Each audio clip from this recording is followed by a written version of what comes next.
Hey there, guys, and welcome back to the Travis and Damian Podcast, episode 47. We're available on anchor.fm/Travis Damian Podcast, along with Spotify, Apple Podcasts, Google Podcasts, and many more. If you guys would like to ask us any questions, you could leave a voice message at the Anchor link or in the YouTube comment section. Today, we're going to be talking about Steve and Smash Brothers, Xbox's backwards compatibility, PlayStation 5 news, and Miles Morales' Spider-Man. Then we'll be getting into our recent activities, including our thoughts on Crash 4. Lastly, we'll be discussing all of the news related to Tom Holland's Spider-Man 3. So, first piece of news is Nintendo's argument for Joy-Con drifting for the court of law, and their argument was pretty much that it doesn't exist, which is a whole lot of crap because quickly when this article went out on Twitter, people were just quote retweeting it and just showing that their Joy-Cons were definitely drifting when it is a thing, Nintendo, and they have to fix their product because these are like $80 controllers or something like that. So yeah, like it's obviously like a thing. It's been proven time and time again, especially like a little earlier in the year, I think, when everyone was like complaining about it. And even I have Joy-Con drift. I don't really play in portable mode. But I was playing like what 2 years ago at this point. I was playing a lot of Monster Hunter like Generations Ultimate, and after playing it like in portable mode a lot, I noticed drifting like happening, and that was before anyone was really talking about it. I just noticed my dude was just like walking to the left. I'm like, that's weird. I don't know why that's happening. So yeah, it's definitely an issue. And the Joy-Cons themselves, like, I guess they're just, like, cheaply made or something, because it has to be something with the Joy-Cons, because, like, it's way too common of an issue that this keeps happening. So, I mean, I don't think Nintendo's ever going to, like, make a new Joy-Con for this Switch. They might make, like, a Switch Pro or, like, a Switch 2 at this point and just handle the issue from that point onward. But I actually heard aren't they reducing the price of the Joy-Cons now? I think that was the thing. Yeah, but... it was for Japan. They reduced for Japan. Yeah, so like there's no details on it coming to North America or Europe or whatever, but they are reducing the prices for the Joy-Cons in Japan. So I guess they're going to sort of like test the waters and see what happens. Probably sales for Joy-Cons are going to go up despite this problem being prevalent, but yeah, I mean, Joy-Con drifting, I'm not sure if I've experienced it myself. I've definitely experienced where, like, I'm just sitting on the couch and I'm playing on the TV and my Joy-Con just, like, randomly disconnects or something. Or maybe it is drifting. I don't know. But when I was playing Mario Odyssey a lot, I was just like, why is my character doing this? Like, well, what is going on? So it is definitely frustrating despite, I think me and you especially just play, like, single-player games on the Switch. Yeah. So... it still is frustrating, just like, why is my character going this way? What is going on here? I'm not controlling him the way I want to. So, yeah, it's definitely a real thing, and I'm not sure why whoever is the sort of, what's it called? The lawyers at Nintendo or whoever said this statement was like, this is not a real thing. It is, bro. It 100% is. And this tweet with like this guy just like trying to like change the clock and like it's just like going down has over 27,000 likes. So yeah, and I'm pretty sure this tweet is like not bullshitting either, because why would you do that? It just seems really dumb to sort of be like, hey, Nintendo, this is a thing, because it really is. Like, it's not just like this one guy. Is you, me, we've experienced where like the Joy-Cons just like randomly do stuff. Yeah, it's definitely a problem. There's been, like I said, countless videos of it happening, and like Nintendo really doesn't want it like to be an issue. Like, hey, you guys are over exaggerating it, but it clearly isn't. Like, a ton of people are having this issue. I mean, luckily I use the Pro controller because I just really like that controller, so I don't really have to like bother with it that much. But yeah, I know a lot of people don't want to buy another like $70 controller just so they could play, their console. It should work with the base controllers. So, hopefully they could like, people could win this in court, because yeah, the Joy-Con drifting has been definitely kind of scummy from Nintendo. I'm not gonna lie. Yeah, they should definitely fix their product, because that is a issue that's been going on since the Switch has come out, I believe, which was what, like 2017 or something like that. So yeah, it's been a few years, and yeah, I mean, like, even then, like, if you were to just like play with just the Pro controller, like, I'm pretty sure there's some games, especially like Mario Galaxy and even like the new Pikmin, you probably want to play with the Joy-Cons to have like that sort of like Wii experience as best as you can with the Switch. So yeah, hopefully Nintendo loses this case. Yeah, because it definitely looks really scummy on them. But speaking of Nintendo, we got some Smash news. Hmm. So obviously Steve was announced in Smash, and Sakurai did the showcase, which shows moveset and a bunch of other stuff. So I mean, I guess I don't know if you want me. I could talk about Steve like now, because Yeah. that's what I was. Yeah. Hmm. All right. So Steve, he came out. I totally forgot when he was coming out. So when I'm like, oh yeah, he comes out. And basically, I kind of like how he plays. Honestly, he could do a lot of interesting stuff with his like block placement, which is his neutral B. But surprisingly enough, it doesn't feel as natural as I thought it would. Because in the showcase, Sakurai was showing like how like this dude was like building like whole pillars and stuff. I don't know how he did that because I think you have to like mash B to really get that to work. But it's super good as like a recovery. Like if Steve gets knocked down or knocked off the stage, you can just press B and then like you're fine. Because his up B kind of sucks. Like his glider isn't that great, if I'm gonna be honest. Hmm. But yeah, you could do like a lot of big brain stuff with like his TNT setup, the minecart. Like you could like press side B and catch someone in it, and Hmm. then you could like make them charge into TNT and stuff like that. Yeah, you could do a lot of crazy stuff. And I think it's just really cool that this character like promotes creativity so much because he's a Minecraft character. So I Hmm. thought that was pretty clever. But he can also be like super simple. Like you just get like mine up like whatever material you want, make a diamond sword, and let's go for it. Yeah. So yeah, I think he's good for both like veterans and casual players. I don't know. Did you try out Steve yet or? I haven't even bought the Fighters Pass. Oh. I'm gonna be honest, but when it comes to Steve, just like as an outsider perspective, because I follow Smash Twitter, obviously, I just follow a lot of Yeah. Smashers, and our friend Kofi, he played it, and uh, he said that the character was fun to play, but he just hates how the character looks. But I'll leave it at there. Yeah. But I have seen a lot of like just weird and funny clips of just people in like practice tool and doing stuff with Steve. And yeah, I mean, this is a character we did not see coming, I would say. And I think the people that have been clamoring him for years finally got their wish. So good job. But yeah, I think that he's probably going to be a fun character. I don't think he's going to be like top tier or anything just because it's just most of the pros just said that he wasn't, and I kind of take their word for it for the most part, because when Ultimate first came out, people were like, yo, the Belmonts are really good, and then it's like, nah, never mind, their recovery is actually trash, so never mind. Yeah. But just like watching the clips and seeing on how Steve works in the game itself, it's very funny just seeing the Minecraft sort of characters like jump around and do stuff. So, but yeah, Yeah. go on. I was just gonna say, like, I'm kind of glad that these characters are just fun to play as. Like, I know people don't like Hero because he has a lot of like RNG associated with him, Hmm. but I think Hero might be my favorite out of the first DLC pack just because he's just so fun to play as. Yeah, I know his spells and stuff are like random and BS and not that fun in the competitive setting, but I felt like they did a really good job bringing Dragon Quest over to Smash, and I feel the same way about Steve, where he feels like they did such a good job bringing Minecraft to Smash that like it's just fun to play as him. Even if he's not good, I'm glad Sakurai is kind of focusing on bringing the game to Smash rather than making the character fit Smash at this point. Like he's just having fun with it, and I'm okay with that. Someone that plays Smash casually and just to have fun with it. I really enjoyed all these DLC characters, so. Even if I wasn't that big on Minecraft being in Smash, I think they did a great job with Steve. Honestly, I think Sakurai couldn't have done a better job making this character work. So Hmm. Yeah, definitely. That was the point I was actually gonna say. Yeah, like the fact that Sakurai was able to once again bring a character over to Smash Brothers and make them so fit with their game and not with Smash. So, but at the same time making them a Smash character. So it is very cool to see that work out. But obviously other details were touched on during this 45-minute presentation, by the way. So me costumes, you got the Creeper Pig in diamond armor. And then you have Jill from Tower of Duraga. Hopefully I said that right.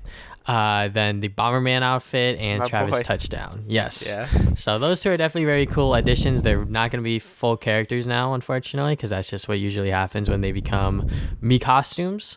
But Bomberman was definitely a surprise, and along with Travis Touchdown as sort of me costumes.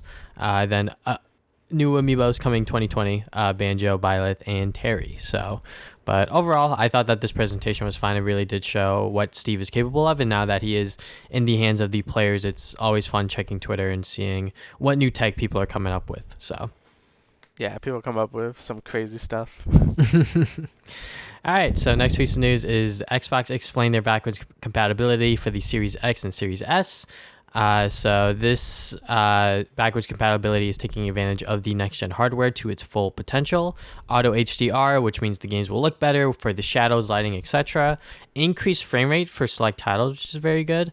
Original and 360 games will be played at 1440p for the Series S and at 4K for the Series X. So that is good. And then digital and physical games can be playable original Xbox 360 and Xbox One. And they said it's as simple as you inserting the disc and it working. So that is very, very good. Once again, we talk about this all the time on the podcast, is that Xbox is very, very consumer friendly. And I'm glad that their backwards compatibility is just like that. It is very much, hey, you have the game on your account, you can play it digitally. If you have the game physically, you can insert the disc and just play it right away. So Yeah, I have like no complaints about this. Being able to play original Xbox games as well on the Series S or X, whatever. All right, I still have to say the name is stupid. Okay, I'm just gonna flat out say it's a dumb name, but whatever. But yeah, I think it's fantastic that Microsoft is really going ham on the backwards compatibility, because I was really hoping the PS5 would be at least PS3 compatible also, just so I could get rid of my like launch 2007 PS3 that's like on its deathbed. But I mean, I'm still grateful it could play PS4 games. But yeah, I think Microsoft has been on the ball with backwards compatibility, and I really couldn't be happier. Especially that it could play in like higher frame rates and like it could be enhanced in some ways. I think that's just super cool, and again, really pro-consumer. And that's what I'm saying. I think Sony has to watch out, because I think that's how Microsoft might get ahead this generation, just by Game Pass and all these great things that they're really giving to the consumer. So. They might not have that first party like craziness like Sony has, but if they don't watch their back, they could really get them with all these services. So yeah. Yeah, definitely. All right, so speaking of Sony, we got a lot of Sony stuff actually. Yeah. PlayStation is changing the trophy system, so you probably noticed. I think it was like the 8 point whatever update. They changed the trophy number, so now instead of like I think 1 to 100 it was, now it's like 100 or like 1 to like 99, like 9,099 or something crazy. I don't know. Yeah. Basically, all your trophy numbers. Yeah, your trophy numbers are gonna be huge now, and I think when the PS5 comes out, they're gonna give you like a little medal depending on what level you're on. So like from like 100 to whatever, you have like a bronze medal, and like 500 to something you get a silver medal and things like that. And they also change how like the rank of trophies and how they're calculated. So platinums will be worth a lot more than a bronze, which I think is pretty cool. Obviously, this is something not too many people would care about. I mean, I like getting plats, so that's kind of neat to see the level rise up. But I feel like the I feel like the levels are a little too high, because I feel like when the levels are too high, it feels kind of meaningless. Like I kind of liked it when it was lower levels, but again, it's not something that will really matter to a lot of people. Yeah. But it's a pretty neat change. I guess they're getting ready for the PS5, and they know there's going to be a lot more games, so they want the levels to be higher and people to feel good about themselves. But yeah, that's just kind of my take on it. I don't know if you have anything to say about it. I mean, you're pretty much saying what I agree with, is that like, trophies or whatever at the end of the day. I mean, if you care about the trophies, good for you. I only platinum games that I really, really like. So the last game I platinumed was obviously Marvel Spider-Man. That was a game that I still love to this day. And before that, I guess it was the Sly Collection on the PlayStation 3. But I really don't go for trophies or like achievements in general, because I'm just trying to play the game and have fun. But if you are that sort of like completionist type that wants to get every single trophy, get every single thing, and yeah, I think increasing the levels was an interesting move. I think it's just so people could feel better about themselves, not like, oh man, I'm like level like 12 compared to my friend that's like level 30 or whatever. Now it's like you're in the hundreds like automatically, as long as you play most of your games to a certain extent and the trophies aren't like super duper hard. But yeah, I mean, the trophy system, they just added more levels and just made the levels bigger, sort of thing, to make yourself feel better. But platinums being worth more, and I think them being sort of like transparent about it, because I think the last system where it was just like levels or whatever, this one definitely feels probably more rewarding to people that have like a lot of platinums in their sort of achievement collection. So, Right. All right. uh, I mean, I guess I could go through the rest of them. yeah, you could go through the rest of Yeah. them. So, because this is just kind of short things. hmm Again, like we talked about before, PS4 games will be PS5 backwards compatible.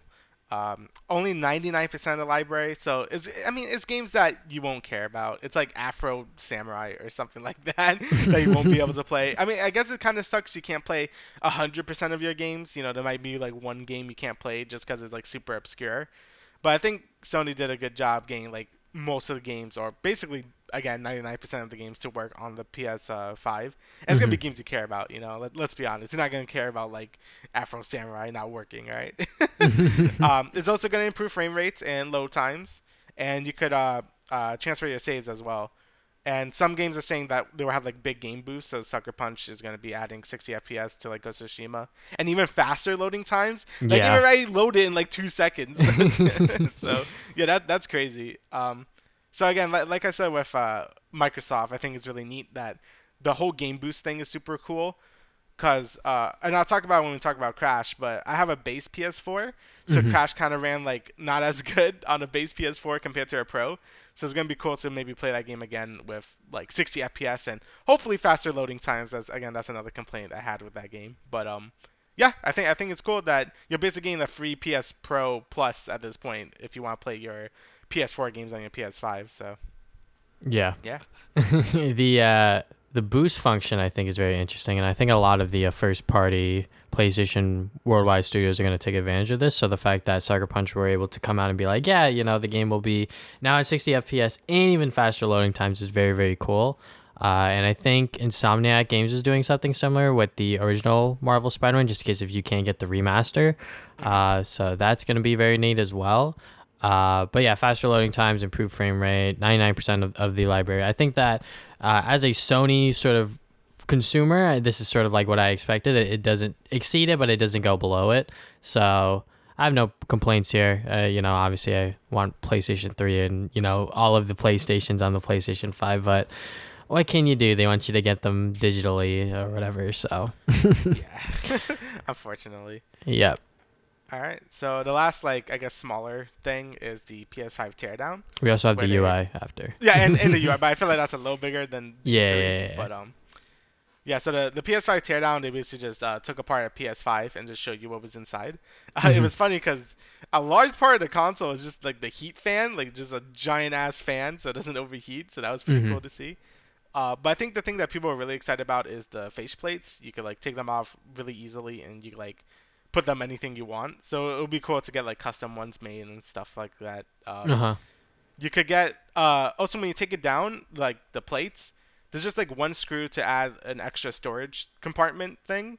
So you can add like a bigger SSD, or like I guess an extra SSD if you want, which is good because having a bigger space, because I don't know how big the SSD actually is on the PS5. I think it's like 800 or something. I actually don't know.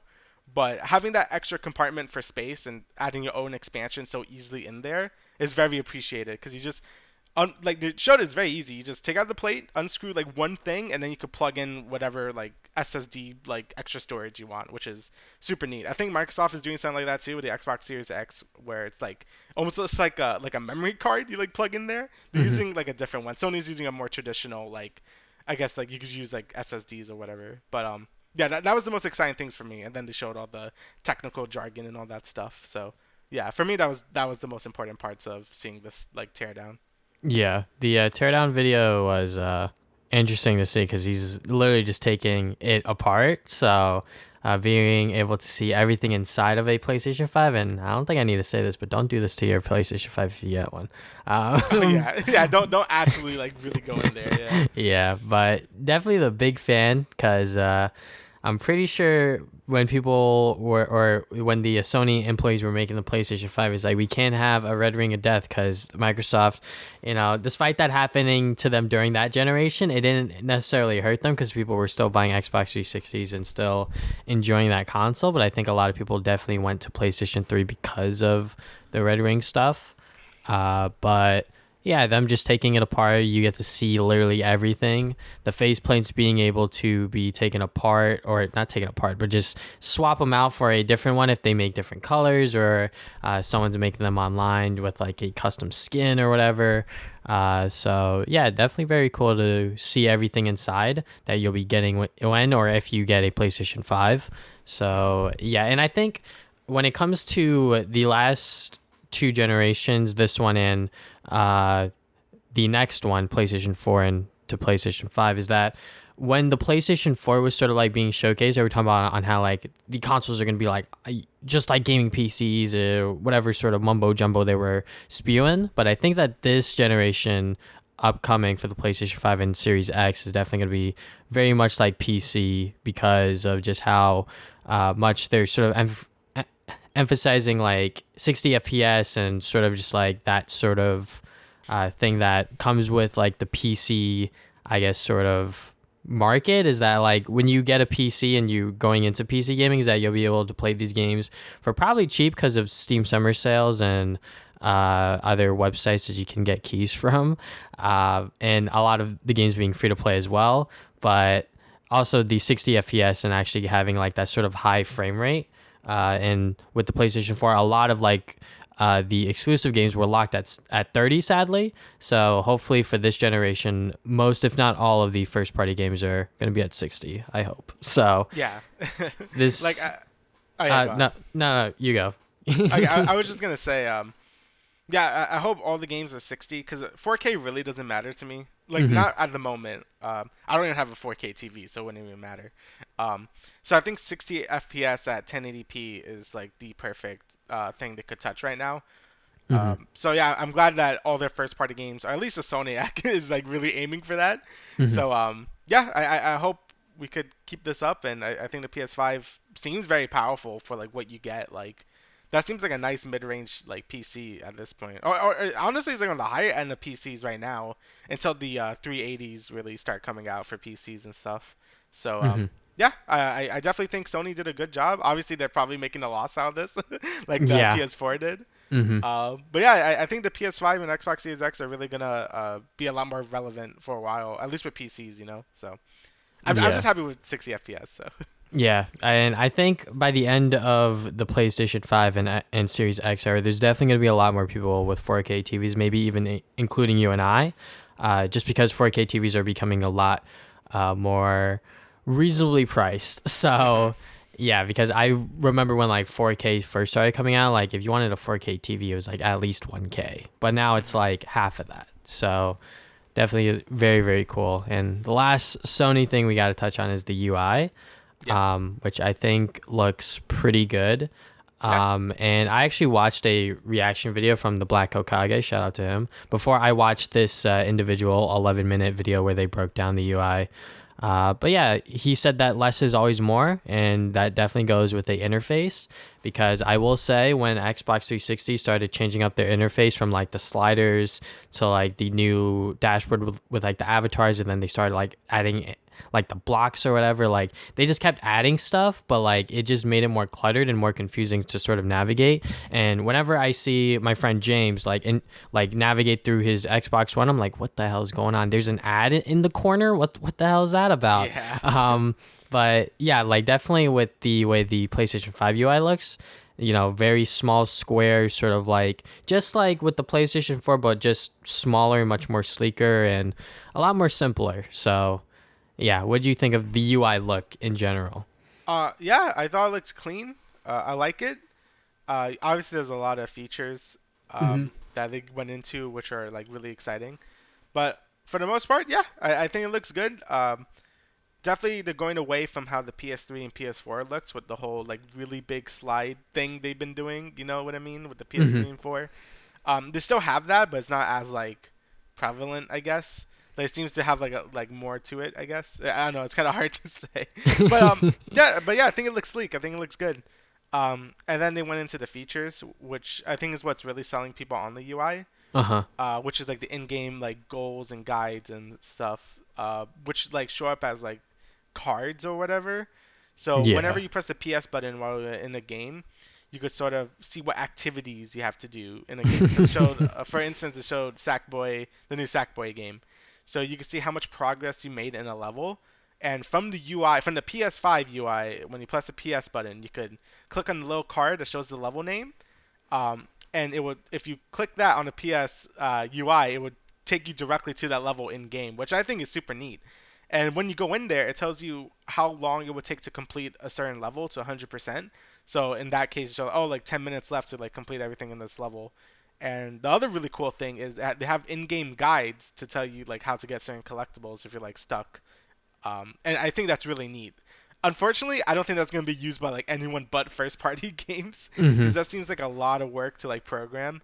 Um, but that doesn't bother me because I'm only going to play first-party Sony games anyway. So I think I'm going to make use of this feature quite a bit, especially with like platformers like Sackboy. I think that's really neat. And it could also be used for multiplayer games where you just select the mode you want from the UI, like not even the game UI, but the PlayStation UI, and just jump right into whatever you want to do. So I think that's pretty neat. There's also like easier voice chats, which I don't really care about because like, Hmm. does anyone actually use the PS? Like, who I cares? Just mean, use Discord. like for me and you, like we're obviously like a majority like PC on Yeah. the side of gaming. So like stuff like the screen share, the easier voice chat, the voice dictation for messages, like that's not gonna matter to us. But Right. I'm sure people who like game regularly on the PlayStation, they're definitely gonna appreciate this because they're pretty much getting like Discord features, if I could say That that. that's true. Yeah, that screen share is really big actually to have on like a console. Hmm. Um, and I think the thing that really gets me excited is the whole picture-in-picture thing, where Yeah. they showed it with a share screen where you could have like the share screen person like in the corner or something, and that really makes me excited for things like YouTube apps or Twitch apps on the PlayStation because maybe you could put that in the corner too, so you can have a stream while you play like a PlayStation game. Obviously for PCs, like I have a different monitor, so I could just put it on there. But if I'm playing on PlayStation, maybe I'm playing something that's a little more grindy or whatever. I could just have like a stream in the corner there. That would be super sick. So I hope that's something you could do with those apps if they come out. Well, they are gonna come out, but if they do that feature, I think that would be sick.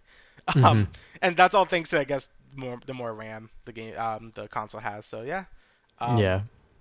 overall, I think it looks good. I think it's a big improvement from the PS4. It does a lot more things, more features, and yeah, it just looks like a nice evolution of the PlayStation UIs we've seen previously. So yeah, I'm pretty excited for it. Yeah, they definitely could have messed this up if they Yeah, like added too much. But with the way they did it, they still added stuff as like features, but they hid it in like other menus in and of yeah, itself. So with the whole in-game goals and guides, like that's neat if you're gonna use that sort of stuff.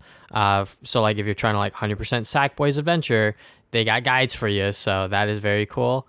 The Discord features with like screen share and like easier voice chat and like voice dictation for messages, that's going to yeah. be interesting to see because voice dictation in general, I'm not a huge fan of. I don't like saying hello or hey Google. I'm not going to say it because I have one in my room and I don't want it to go off. But voice dictation in general is definitely becoming a more normal thing in 2020. And if you know how to use it and what you want to do with it, it can be very, very useful. Right. So hopefully the AI for this one is decent enough for you to actually send messages because I know people like to do that with like their phone when they're texting or even just like send like straight voice memos just so they avoid that whole texting thing. But yeah, and the whole thing with switching between games with like the fast SSD was very nice as well. If you're that kind of person that likes to switch between games, but I'm pretty sure for you and me, we don't do that. We just like when we're playing on a console, we're gonna stick with that game sort of thing. Yeah. Um, but yeah, overall the PlayStation UI is very very nice. So All right. So last thing we got here for news is the Game Informer coverage of Spider-Man Miles Morales. They showed a bunch of things. They showed the first boss fight, which I believe is Rhino. Yeah. yeah, it's Rhino, and pretty sure that's the beginning of the game. Yeah. First boss fight, but you get to see how Miles and Peter sort of interact on that mission. And it's cool. I didn't expect to see Peter like at all in this game for some Hmm. reason. I don't know. I like it just never crossed my mind. Like I thought it would save that for the sequel that you would see them together. But I'm like, oh, Peter Parker's just there. I'm like, all right, that's cool. Hmm. So and it's cool to fight Rhino as Miles because in the first game you're like running away from Rhino when you're like little boy Miles, without powers. So it's cool to like beat him up as Spider Miles now. You know what I mean? Nice character arc there. Yeah. Uh, yeah, to show a bunch more screenshots. The game looks amazing.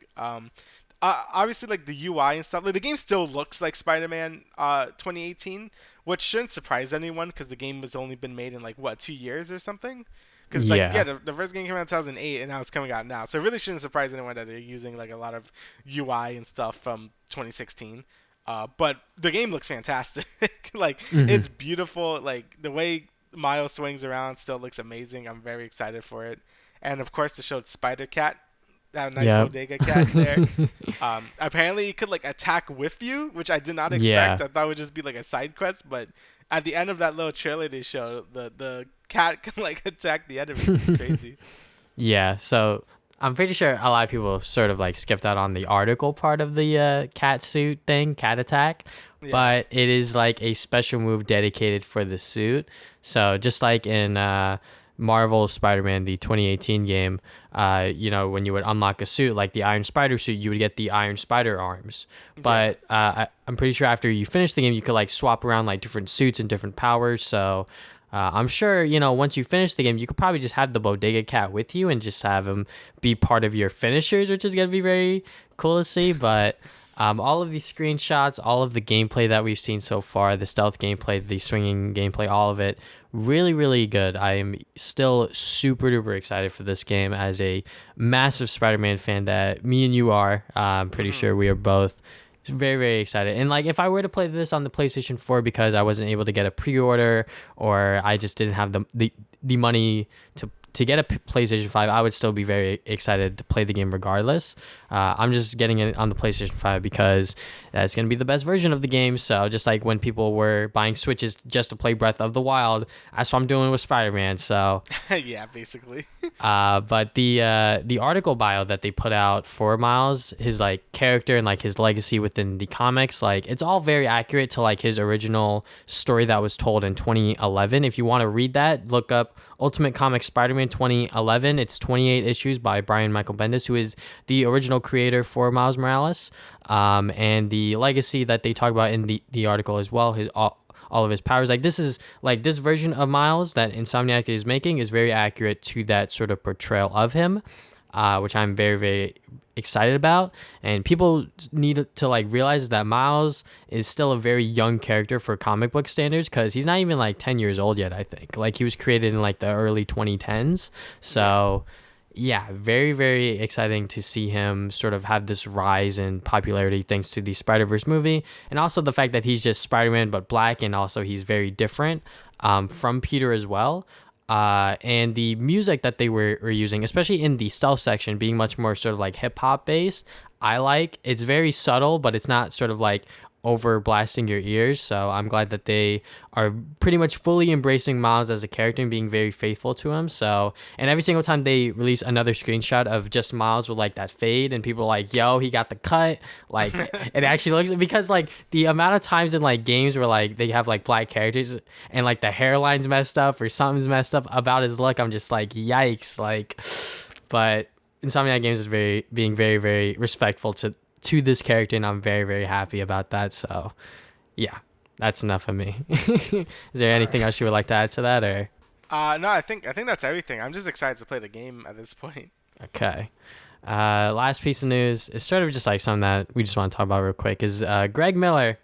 So just to give you guys some context, Greg Miller, he was formerly with IGN for like the Yeah. longest time. He was pretty much one of the faces at IGN, and then he quit and moved on and did his own thing called Kind of Funny, and he's been doing that for quite a while now. He's very, very successful with it, I would say, despite me not being a huge fan of it or not being a person that watches it. I like what he does. I mean, I don't have a problem with the content itself. I just don't watch it personally.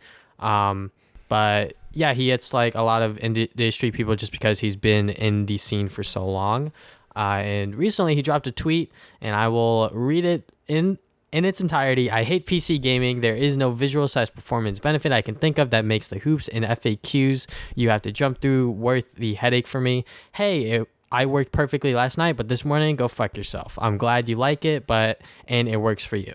So, the tweet, he made it so only people that he ats in the tweet could reply to it. But if you just go through the quote retweets, it's just so funny. Just seeing people just like clown on him and everything, just because.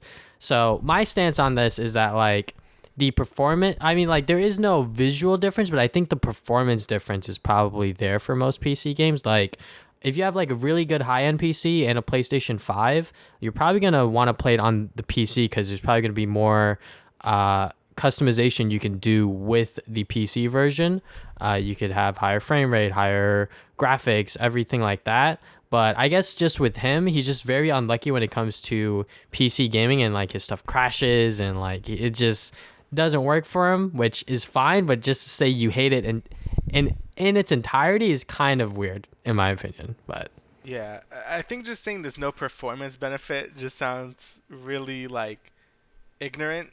Like there obviously is a big performance difference. Maybe not visually like that much, but a lot of PCs could play a lot of these games at 4K at like 144 frames per second, which is way more than any console could do and can do with the PS5 and Xbox Series X. Like they can only run 4K at 30, while most PCs could probably play these games at 4K at 60. You know what I mean? mm-hmm, So I think saying that is just kind of ignorant. But I mean, I kind of get what he's saying where you might have to jump through hoops, I guess. Like consoles are made just to be sit down and play. You plug it in the wall and it works. I get that. mm-hmm, And I already know his bias. You know, he really likes consoles, especially PlayStation.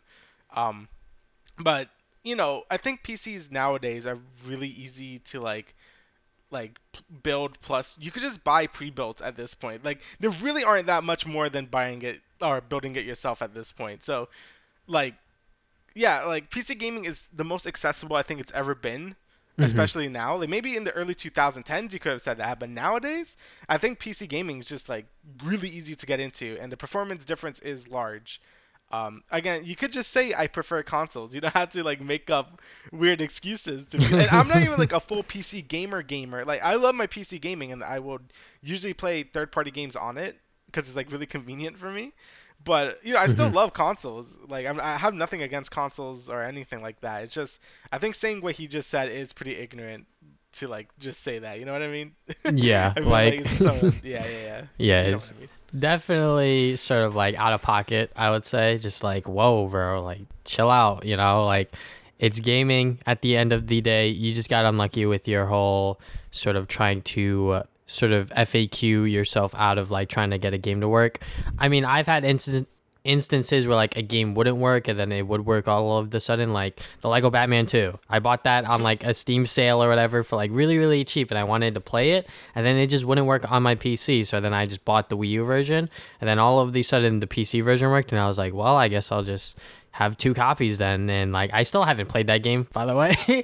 But I can definitely see his point, but I just think that saying that, especially when like he knew what he was getting into because he blocked the replies, but people could still retweet that shit. So yeah, I I just think that he should have just kept that to himself, but maybe he should have just said it in a different way as well. So, but Yeah, I mean yeah, that's benefits to both. I think consoles hmm being really accessible, like super accessible, but PC having the freedom to do whatever you want, and that kind of leads to having more issues when you want to just play a game because there's so much more you could do with said game.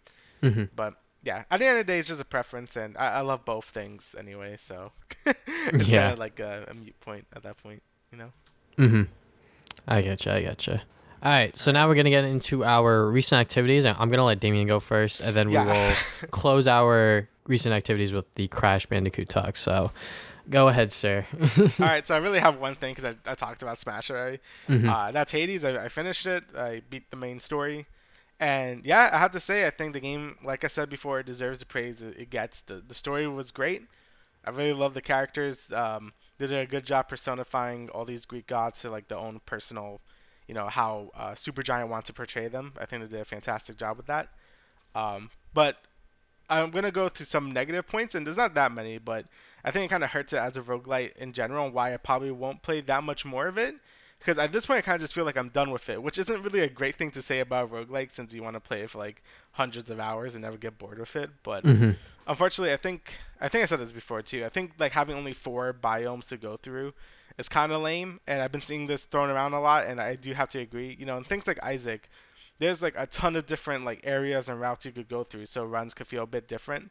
I know everyone goes to the chest at the end, but whatever. You know, you could go to the dark room, you could fight Delirium, you could fight Hush, you could do a lot of things in that game. That could change every playthrough depending on like what run you get. And this one, every run kind of feels the same when you're just running through each of the same areas. You're gonna fight the same bosses. They might have some variance to them, but it's not a lot. And I think that kind of hurts it at the end of the day. Um, and yeah, it's just the game in general doesn't have as much variety as like Gungeon or Isaac, where again in Isaac and Gungeon you get so many different crazy runs that no run feels the same. And this one you could really pick what you want to have. Like when I have the shield, I could always get Ares to get Doom and just win that way, or get poison on my shield as well. Since you can really craft what you want in a run, which is great, you know, for people that hate RNG and just want to keep winning. But it's also kind of lame in a roguelite where RNG is kind of the fun bit of it. I know Mm-hmm. that's weird to say, but yeah, like it's fun to get a bunch of different items that might screw you or not. So yeah, in Hades you could really just pick what you want, and I have never lost after I won. It took me like 9 hours to beat Hades the first time, which was a bit, you know. Mm-hmm. It took a bit of effort to finally beat Hades because he was pretty tough. But once I did that, I just did not lose after that. I think my win streak is like 20 at this point. I just did not lose after that point. And I put the heat up too, which is sort of like a custom difficulty mode you could put up. Yeah, I still just haven't lost. It's probably one of the easiest roguelites I have played. So I think them try balance story plus the roguelite elements kind of hurt the roguelite bit at the end of the day, but I'm still glad they did it because again the game's still fantastic and one of the best roguelites I've played. But yeah, I kind of wish to put a little more like variety in each run. But at the end of the day, that is kind of a small complaint. If you're just playing through the game to beat the story and just have a little bit more fun afterward, because there's a load to unlock. Like I still haven't unlocked like everything in the game because that would take a lot of time. You know, there's still a lot for you there.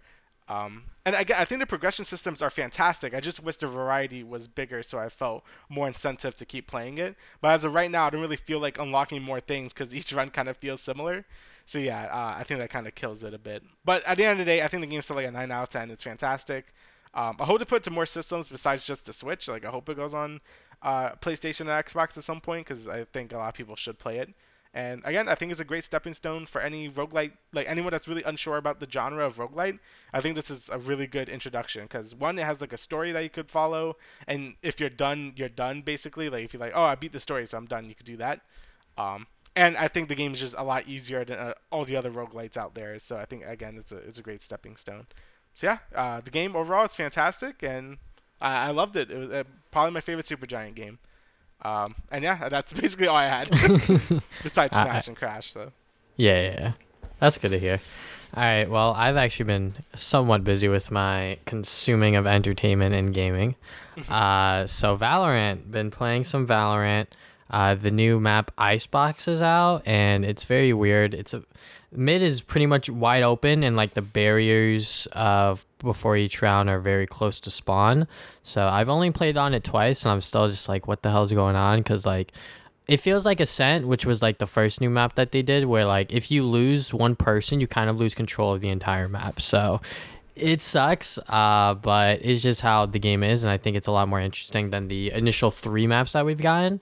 Obviously, with more time that I play the game, right now it's not on competitive because last time they did that, Ascent had like bugs or whatever. So like this new map, I think there was one Omen bug or whatever. So and obviously with him, he like pretty much like breaks the game because he can like teleport and things like that. So yeah, definitely very interesting to see how that map will turn out. I still have fun playing it with friends. I don't ever solo. I've already talked about that before because it's just hell because I already know I'm bad at the game. So playing it by myself with other people that are also bad is not fun. So I've been playing TFT surprisingly, Teamfight Tactics, the new set. I pretty much just run Brawler Elderwood with Ash, and like that's just how I like to play the game, is like a tanky front line and then one or two carries or something like that. So that's just how I've been playing TFT again. It's fun. I've actually won a couple of times, like gotten first, maybe even second. But it's been a while. I definitely have fun playing TFT again, which is good because the last set I did have fun playing like Cybernetic every single game, but I don't know. I just like mashing Brawler or in whatever other synergy goes with it. So, Fall Guys. Fall Guys, I did not expect me to play this, but they had a Sonic costume. So, guess what I did Wednesday night? Right after work, I was like, all right, guys, on Discord, I'm playing Fall Guys. And Kofi joined me. And pretty much I needed 5 crowns to get the other half of Sonic because I already had 5. So I got the top part and then I needed the 5 more for the bottom part. So I spent up until like, I think it was like 1 or 2 a.m. or something like that. Like we were playing for like hours because I kept losing round 1 or like I would die or like lose on like Fall Mountain. All right, so they added a new like temporary game mode where it was literally just all races. Yeah. And now the temporary game mode is all survival. I like the all races because it's just like you just got to get to the end. Like that is very much like skill based for Fall Guys because it's just all about platforming, which is very good.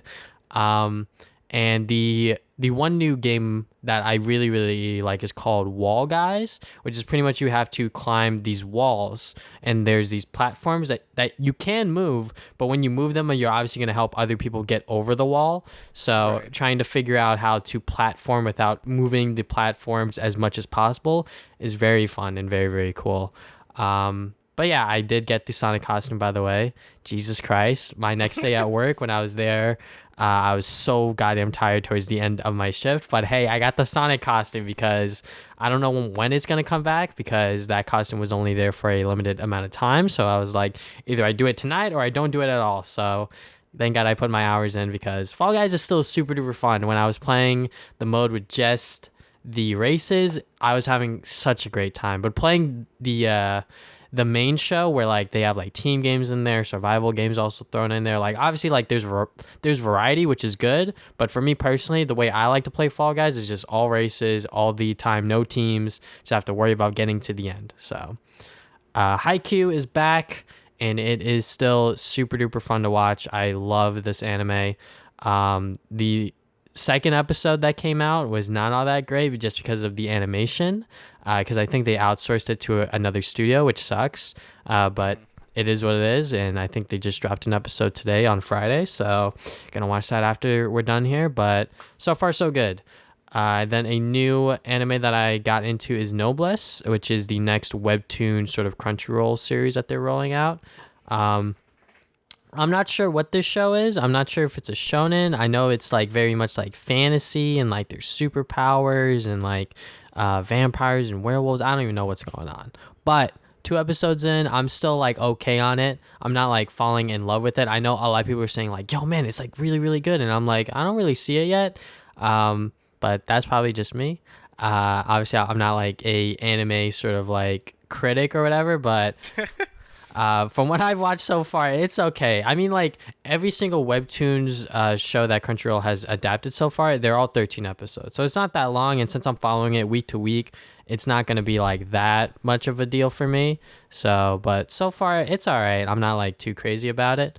But I did start watching Inuyasha, which is 167 episodes, not including the final season that... Because the final season they like did later because they didn't like adapt it when the show was originally running. So, but I'm watching it on Netflix because that's where they have a majority of the episodes. But afterwards, I have to go to Hulu to watch the rest. But Inuyasha is another show just like Yu Yu Hakusho that I always saw on like Toonami, and I just never watched it. Yeah. But it looks so far it's interesting. It is a isekai where like the girl goes into this world with like demons and like fantasy characters, and like it takes place in like really olden times, like 1400s or whatever, like feudal Japan. I don't even know, but it's fun. It still has that sort of like 90s sort of anime humor. So like the main girl Keikyo, I think that's how you pronounce her name. Whenever she says "sit boy" to Inuyasha, he pretty much falls to the ground and eats dirt, and that's always Nice. funny. But yeah, I'm only so early on. I'm still sort of just like enjoying myself and just like watching it casually. One thing I've been somewhat seriously reading is the Hunter x Hunter manga because I am a huge Hunter x Hunter fan, and I was like, during my long shifts at work, I get like a 45-minute break. So during those 45 minutes, I read like a couple of chapters or just one chapter of the Hunter x Hunter manga, and the stuff that happens after the anime. So far, very interesting, and I'm enjoying myself once again. Not going to spoil anything just because to anyone that wants to read it. But it is the Dark Continent stuff, which pretty much explores the larger world that is Hunter x Hunter. Because before it was still like a big world, but they were sort of like explaining like this very small part. So the fact that the creator of Hunter x Hunter decided to just expand it again, I was just like, okay, but so far it's working. There's a lot of Kurapika stuff in the manga that I'm reading, so I really like that because Kurapika is one of my favorite characters because of one of the earlier arcs in the anime. But yeah, so far so good. I have volume 35 and 36, and then that's it that they've made so far, unfortunately, because of his health and everything. So, but yeah, I'm definitely enjoying myself. The next manga I'm definitely gonna read it is the Demon Slayer manga because I just wanna know what happens. So I cannot wait, but. Yeah, I know that the movie just came out, which is actually tied Only in. Japan? It's only Yeah. in Japan right now. Like that's lame. Only in Japan because like when it dropped, I was like, is it on like Crunchyroll or anything? No, it's not. Yeah. So, but supposedly it's gonna get a North American release in 2021. But definitely the Demon Slayer manga, I definitely want to read because despite me only watching just the anime, I love Demon Slayer. So, Yeah, I liked it a lot too. It was really good. yeah. Then the last thing that I watched was The Boys season 1 and 2. It is the Amazon show where the superheroes are bad, and that's as much as I can say without spoiling too much. But the show is very, very good. Season 1 better than season 1, or season 1 better than season 2. Stumbling over my words here, but season 2 is still good.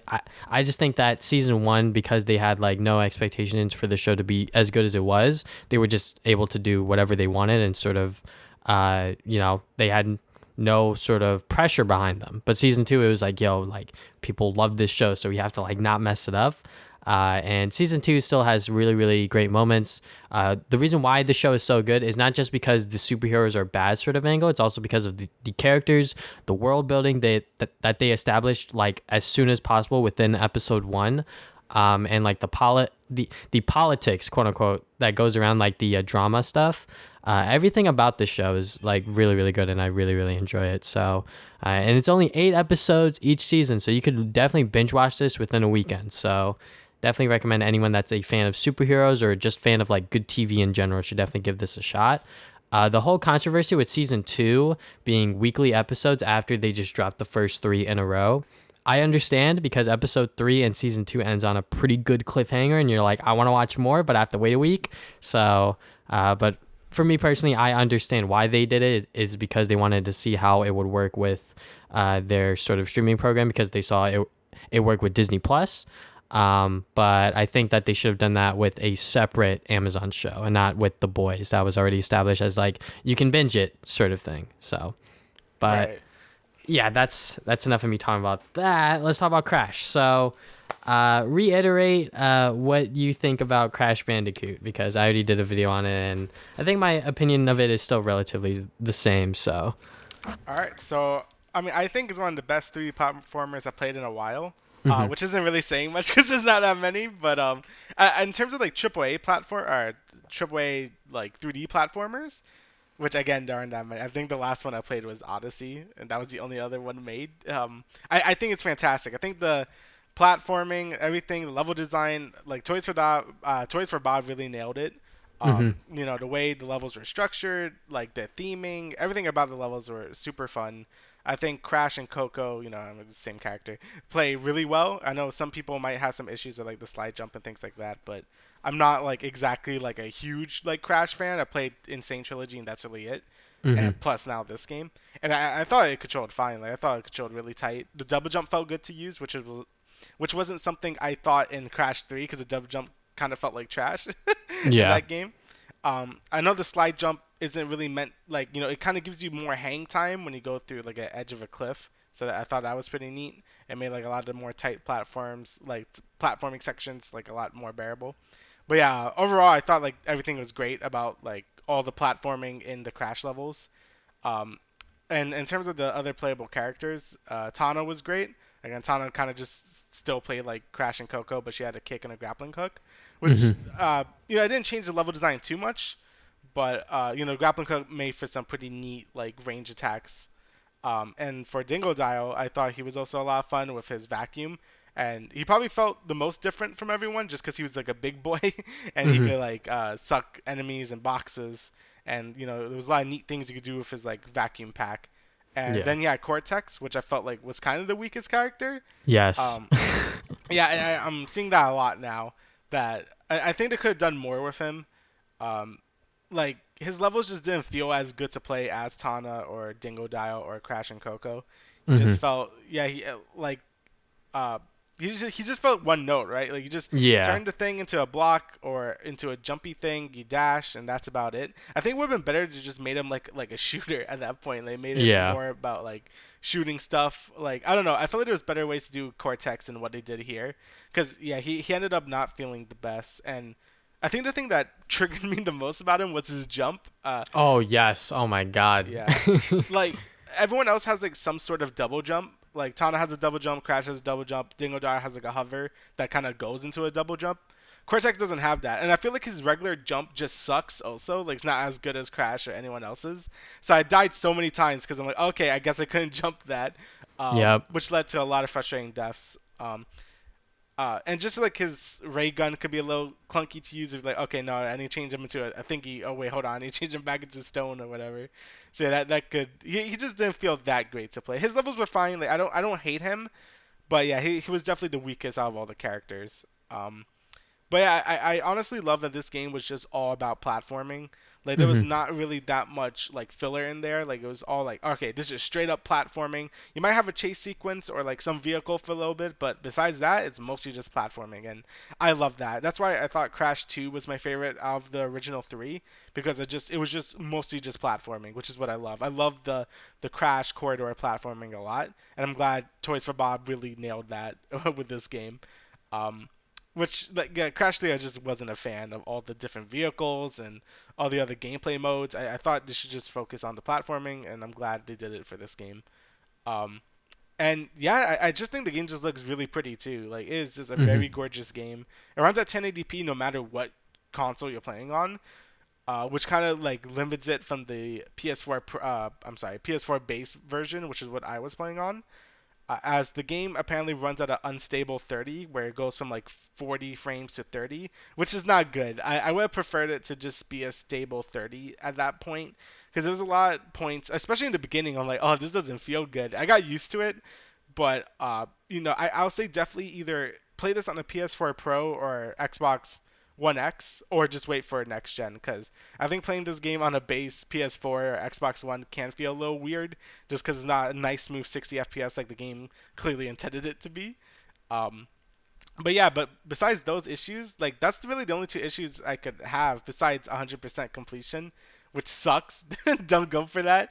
100% completion in this game is not fun. There's way too much stuff to collect. There's Mm-hmm. the platinum time relics, the perfectly insane like runs through a stage where you get every single box without dying, which is like a pain in the ass. The flashback taste becomes such a pain later on. I was doing all of them up to a certain point where in the beginning it's just okay, do this little platforming challenge without dying, and then you get the flashback tape. Okay, cool.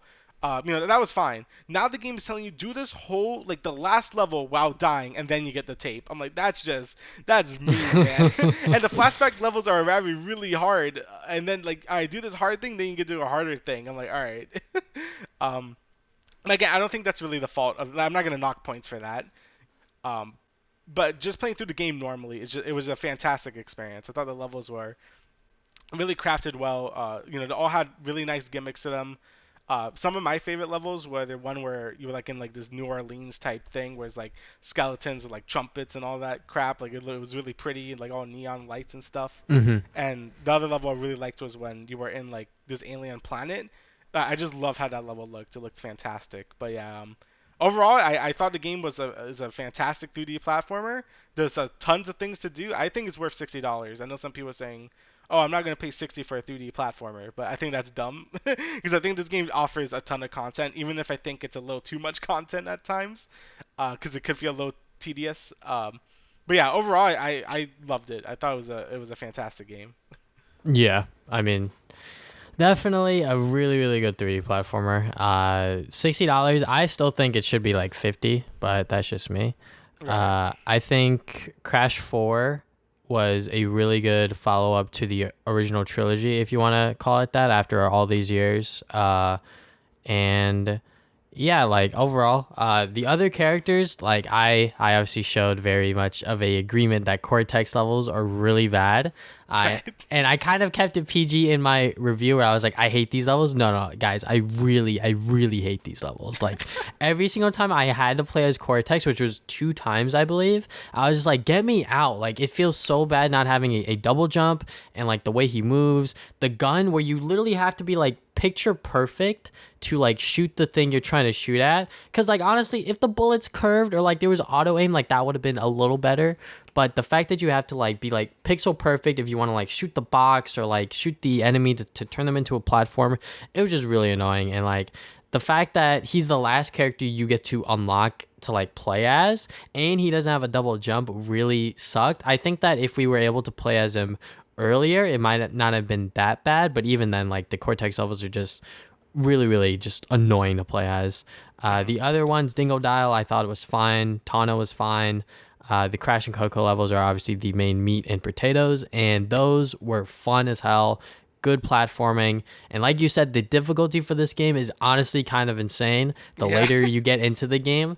And I haven't done any of the time travels, but I did some of the flashback tapes. The last couple of levels really did kick my ass, I'm gonna be honest. And if I played this game in retro mode where lives mattered, I definitely would have like raged so hard. But because I knew lives didn't matter, I was just like, oh okay, like I died, just go next. Just like keep going until like I get to the end. But yeah. Also, like you said, a ton of content, like so much content. It is kind of crazy, which I do agree with you that there is maybe too much of it. And the game is difficult. Shout out to Gerard, the completionist, for actually completing this game. What a God. madman. Yeah, that's crazy. Because I honestly, when I was like playing the game, I was like, maybe I'll like play all of the game, like 100% it. And then when I got towards like the final couple of levels, I was like, God damn, this game's hard. Never mind.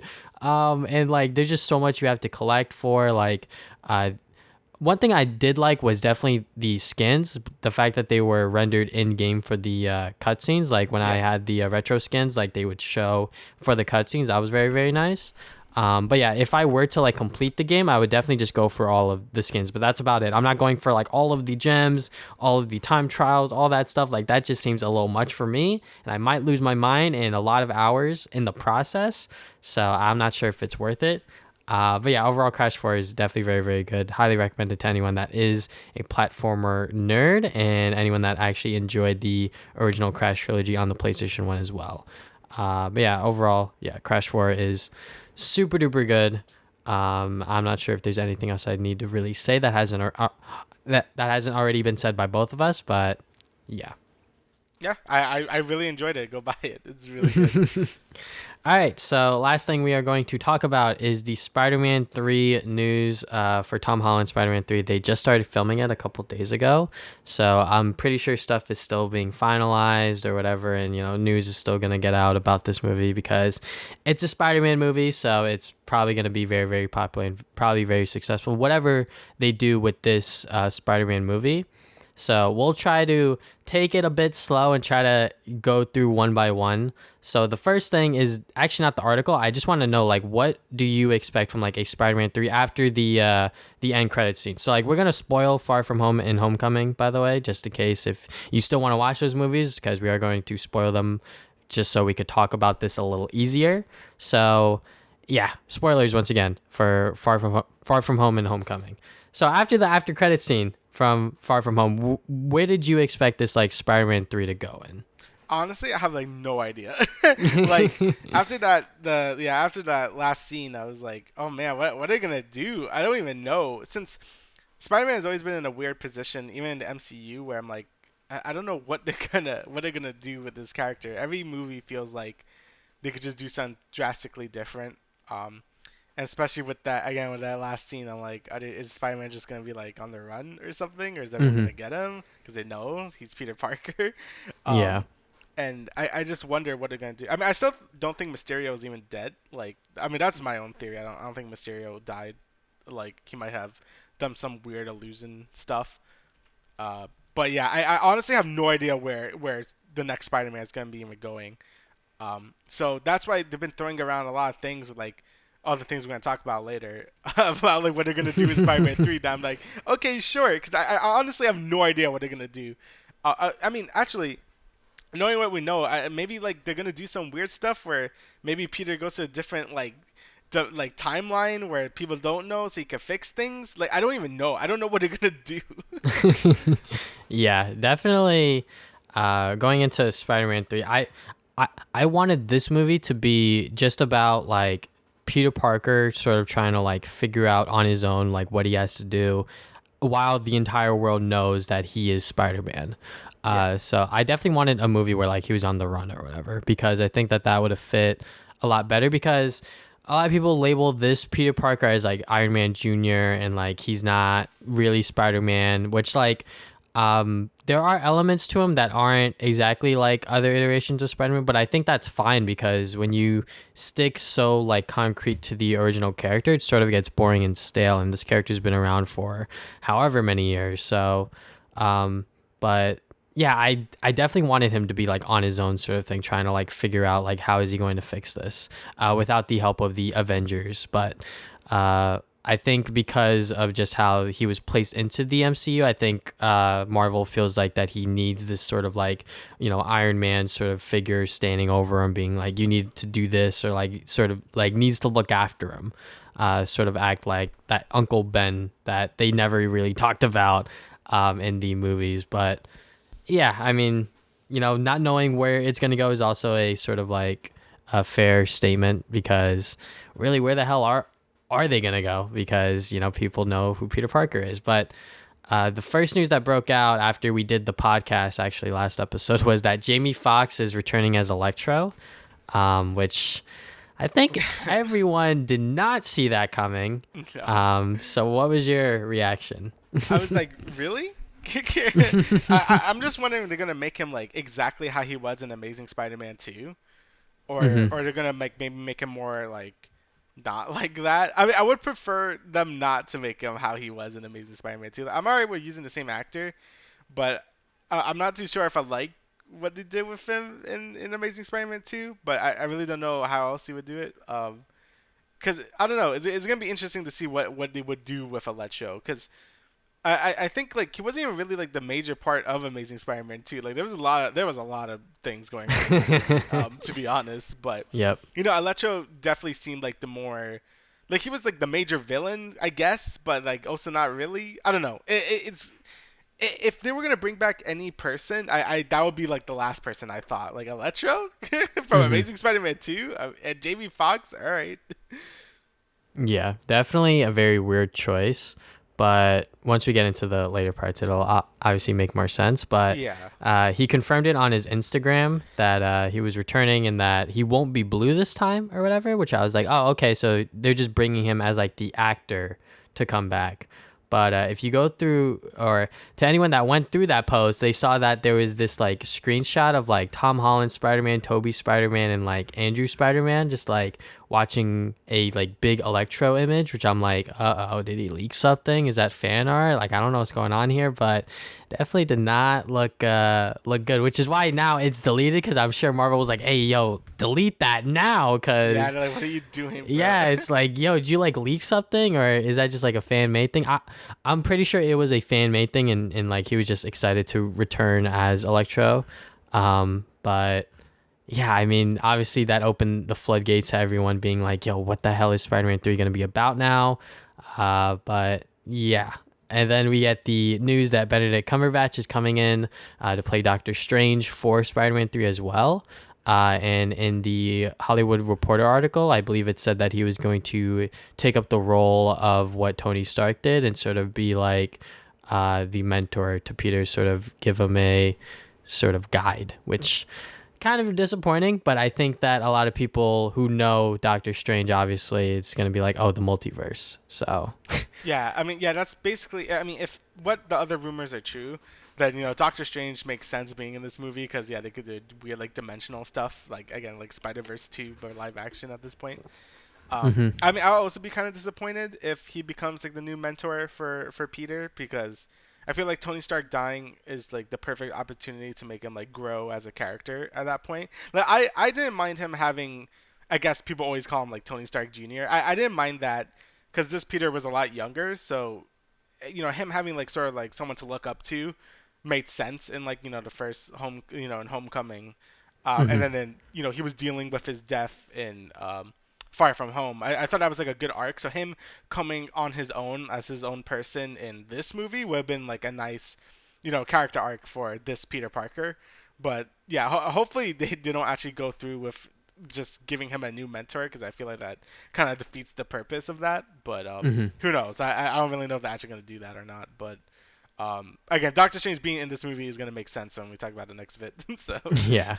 Definitely with the whole mentor bit. I was just like, with the two Spider-Man movies we have in the MCU, a lot of people give them like shit for like reasons that I don't necessarily agree with. So like Far From Home, like it's not as good as Homecoming in my opinion. yeah, But I think Homecoming still like established like who Peter Parker is and who Spider-Man as a character is. That movie definitely showed that like when he did something as Spider-Man, it affected his life as Peter Parker, which like is pretty much what the entire movie, what he was doing is that he went to go chase after the bad guy, but it affected his like school stuff or like his personal life, which is what Spider-Man is.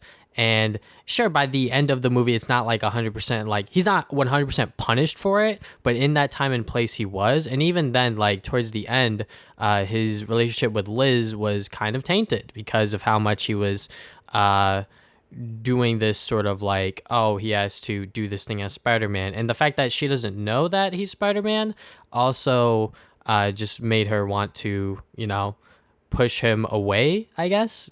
That right. relationship just wasn't able to blossom the way it did. And the fact that he took down her dad, by the way, which I still believe is like one of the best twists in MCU period. Yeah, it Um, was very good.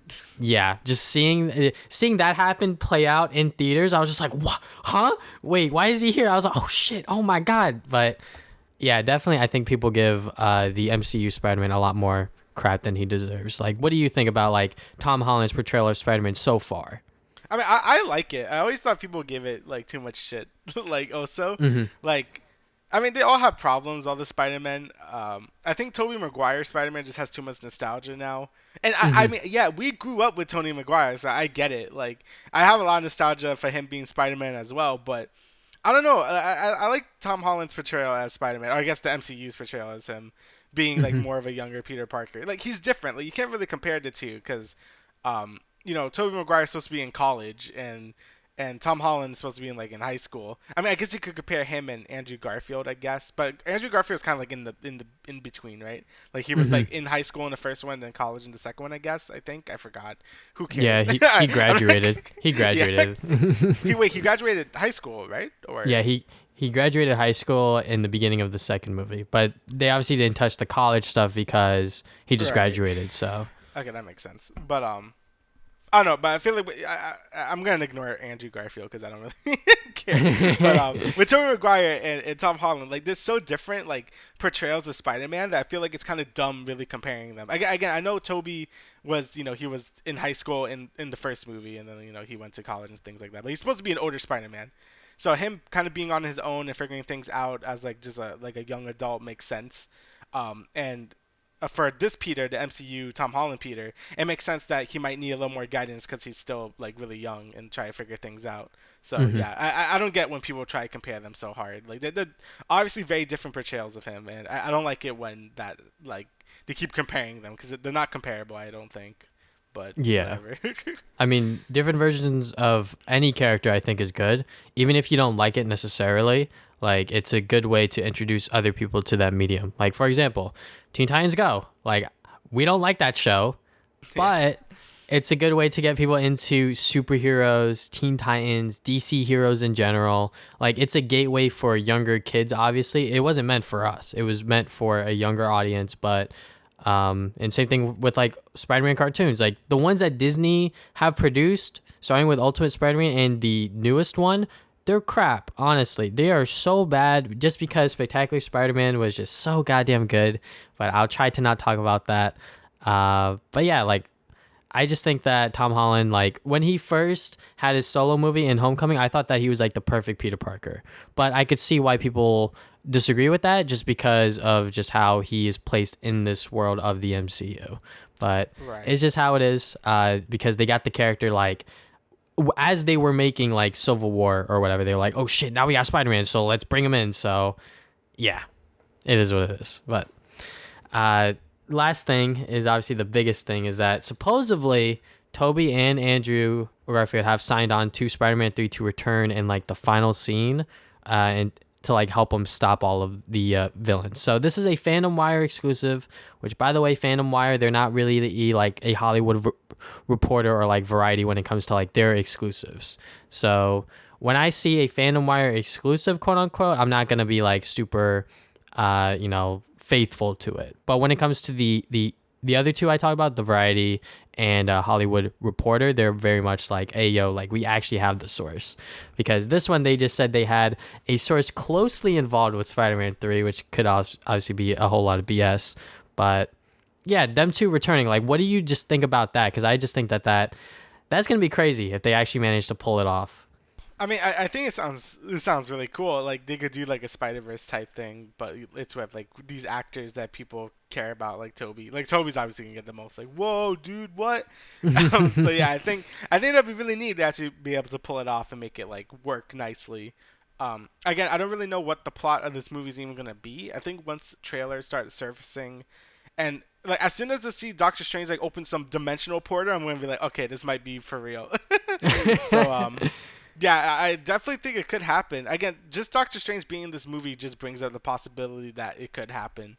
And yeah, I would not be opposed to that. It would be really cool to see both of them show up again, team up with Tom Holland. Hopefully, make people less hostile to like Tom Holland, and like we can all get along. But that probably won't happen. I don't know. It would just be cool to see like the Sam Raimi Spider-Man suit again, and yeah, I have no complaints about that. I think it could end up being really cool, and it'll be like a cool, like I said before, like a Spider-Verse like in real life version. I think it'll be really neat. Mm-hmm.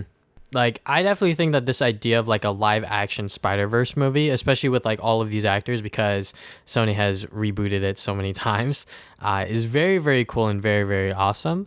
But in my opinion, I just think that it is maybe one movie too soon to do a sort of like Spider-Verse like this. But maybe they just had no idea what they were going to do for Spider-Man 3, because I guess the people that were writing Far From Home, they were like, hey, yo, like we might not get another Spider-Man movie. So like if they need to write them out, we'll just make it this ending. So now that they are able to make more movies, they're like, all right, guys, what the fuck do we do now?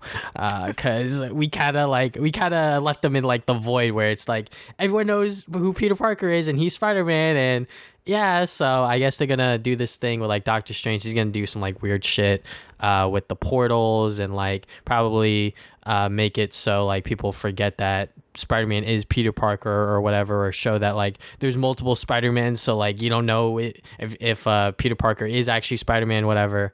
But yeah, I mean, just like all of these details coming out for the movie just seem like it's a lot to take in for one Spider-Man movie. So hopefully this is a longer movie so they could get more shit done, and that would be very cool. But yeah, supposedly they're both only supposed to appear during the final act to help defeat all of Spider-Man's combined foes. So they're probably going to bring in other spider villains to make the Sinister Six. Probably Kraven the Hunter. They're probably going to get a new actor for that. Obviously Electro, the Vulture, maybe Morbius, who knows. But yeah, and this isn't just like a post-credit scene. It sounds more like of a sort of like final act thing, like they discussed in this sort of supposed source. But yeah, it is very, very exciting, and whether this happens or not, the fact that this was even like on the table to begin with is very cool. So. Yeah, I'll be super down with it. And then the last thing is just like a couple of like rumors that people have thrown out is that Kevin Feige, is very interested in this sort of Spider-Verse thing. And they've been in talks for a while, quote unquote. And Maguire is playing hard to get. So I think that last detail is very important because, look, if you're Tobey Maguire, you're like, look, I've been having a lot of small roles after Spider-Man, and you're trying to get me to come back and play as Spider-Man. And the fact that his fourth movie, which was obviously Spider-Man 4, which a lot of people have been very interested in since then, and even like Sam Raimi, I think he quoted him, or he said this in an interview, that there's not a day that goes by where he doesn't think about Spider-Man 4, which kind of sucks. Because it's like, what could have been if there was a Spider-Man 4? And supposedly, like, Tobey and Sam Raimi's relationship isn't all that great, unfortunately. But the fact that Maguire is playing hard to get to begin with makes sense, because he's trying to collect the bag and just retire and not care anymore. Like, yeah. I wouldn't be surprised if like his contract is going to be so much money despite him only being used in the final act, because he will sell tickets and he will be used on like promotional stuff, and like whatever happens with this movie and with this story, if Tobey and Andrew are involved, it's going to make a lot of money. So he's going to make sure, especially Maguire, that he collects the bag, because he's like in his 40s now. So he's trying to make sure that he is collecting that check and not worrying about it anymore. And if they need him again, he's going to collect another check. So yeah. Yeah, he's definitely going to be like, yeah, you better give me enough money that I can retire. Yeah, because I haven't really heard about him doing anything. Like, yeah, he's done smaller things, yeah, but like not like in anything as big as Spider-Man, I don't think. So yeah, I think he did a voice in Boss Baby or whatever. I think he was like the narrator. No cap. He was in Boss Baby. I swear to God. Hilarious. But yeah, I mean, like you said earlier, people are very nostalgic for Sam Raimi's Spider-Man because he is a lot of people's like Peter Parker. So yeah, if he does get into this movie along with Andrew, and I'm pretty sure Andrew's being a lot more cooperative because, to those few people that are, Andrew stans, they are very much passionate about his Spider-Man with all flaws intact. But yeah, if this does happen, Tobey, please just like, because I think the number that I saw on Twitter, so don't quote me on this, the number I saw on Twitter was that he was supposed to, his contract was like 50 mil on Spider-Man 4. So he was obviously trying to collect the bag then, and you're trying to get him back now is definitely going to be more than 50 mil. So yeah, I am just very curious as to what's going to happen with this movie, because I hope it all goes through. And it's always weird because every single time Spider-Man's like involved with anything when it comes to contracts, it's always sort of like up in the air, if you know what I mean. It always is. He's always up in the air. Spider-Man has never been stable, like film-wise, like ever.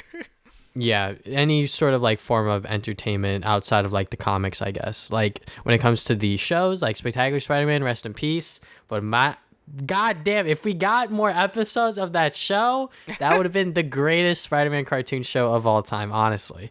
Because they had so much of it planned out. They literally had everything planned out, and they knew exactly what they were going to do. Every single episode in that show contributed to the overarching story of what they were trying to tell with this version of Peter Parker, while being faithful to the original comic, but also implementing newer elements like Eddie Brock and things like that. But yeah, if they manage to get them for this movie, it's obviously going to make a lot of money. And yeah, so Tobey and Andrew, hopefully we see them, but if not, it is what it is. At least it was tried or whatever. I don't even know. At least it was a nice thought. Yeah. Yeah, because every single time I like see something on Twitter about it, I'm just like, please, like, I just want it to happen or not happen. Like, don't give me hope that it can happen and then it just doesn't happen. You know what I'm saying? So. Right. But I think that's all I could really say without rambling on for too much longer. Is there anything else you'd like to add? Good sir. Yeah, no, I think that's everything. All right. Well, thank you guys for listening to the Travis and Damian Podcast, episode 47. We will see you guys 2 weeks from now with another episode. See ya.